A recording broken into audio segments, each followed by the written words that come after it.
मुख्यमंत्री नीतीश कुमार जी नहीं होते तो कभी रिवाइव नहीं होती, और 2020 में अगर यूनाइटेड एनडीए रहता, हम अलग चुनाव नहीं लड़ते तो कभी राजद रिवाइव नहीं होती। तो ये तो अपना जनादेश, अपना आधार, इनके पांव के तले की जमीन पूरी तरीके से खिसक चुकी है।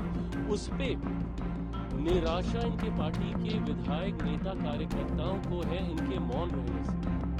गलत है ये।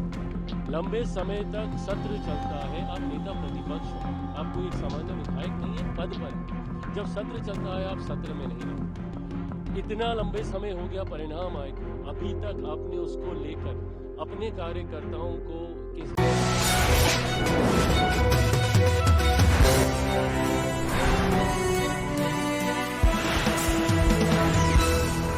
जनादेश का इस तरीके से अपमान करना ही इनके जनादेश चोरी का कारण बना है। जो ये वोट चोरी की बात करते हैं ना, इनका आधार चोरी हो गया, इनका जनाधार चोरी हो गया। और उसका कारण ही यही रहा है कि जिस तरीके से ये लोग लोकतंत्र नहीं तो तंत्र जीता, कभी आप ईवीएम पे ठीकरा फोड़िएगा, कभी आप एसआईआर पे, ये सारी वो व्यवस्था है जो अगर आपके लिए सही साबित होती है तो ठीक, बट अगर नहीं तो फिर गलत। ईवीएम से जब ये लोग अपने राज्यों में अपनी अपनी जगह पे जब कांग्रेस सरकार बनाती है, जीतती है, तो वो ठीक रहता है, बट जहां हार जाती है तो वहां पे घपलेबाजी हुई है। जब तक ये लोग खुद बैठ के मंथन नहीं करेंगे, इनके पांव से जमीन खिसकती जा रही है। और आज से नहीं, 2010 से खिसक रही है ये। 2005 के बाद जो जनादेश एनडीए को 2010 में मिला था, उस वक्त पता चल गया था कि राजद और कांग्रेस कहां पे हैं। 15 में मुख्यमंत्री नीतीश कुमार जी नहीं होते तो कभी रिवाइव नहीं होती, और 2020 में अगर यूनाइटेड एनडीए रहता, हम अलग चुनाव नहीं लड़ते तो कभी राजद रिवाइव नहीं होती। तो ये तो अपना जनादेश, अपना आधार, इनके पांव के तले की जमीन पूरी तरीके से खिसक चुकी है। उस पे निराशा इनके पार्टी के विधायक, नेता, कार्यकर्ताओं को है इनके मौन रहने से। गलत है ये। लंबे समय तक सत्र चलता है, आप नेता प्रतिपक्ष हैं, आप कोई एक सामान्य विधायक नहीं है, पद पर हैं। जब सत्र चलता है आप सत्र में नहीं रहते। इतना लंबे समय हो गया परिणाम आए को, अभी तक आपने उसको लेकर अपने कार्यकर्ताओं को के साथ संवाद नहीं साधा, कारण नहीं बताए, चर्चा नहीं की।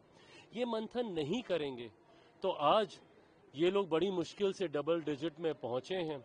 वो दिन दूर नहीं जब संभवतः नेता प्रतिपक्ष का पद के जितनी संख्या भी शायद विपक्ष के पास ना हो। तेजस्वी ने कहा है कि 100 दिन तक सरकार के नीतियों के खिलाफ मैं कुछ नहीं बोलूंगा।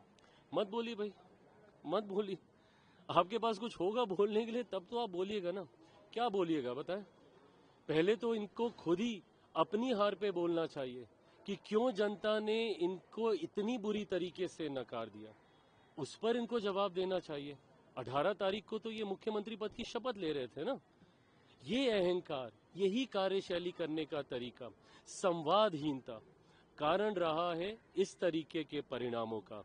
आप 100 दिन क्या भाई, 5 साल मत बोलिए, उसमें क्या जा रहा है। सरकार मैनिफेस्टो में दिए हुई चीजों को पूरी करेगी कि नहीं? बिल्कुल देखिए, बल्कि मैं चाहूंगा, यही तो विपक्ष की भूमिका है। खामोश रह के आप भूमिका कैसे निभाइएगा?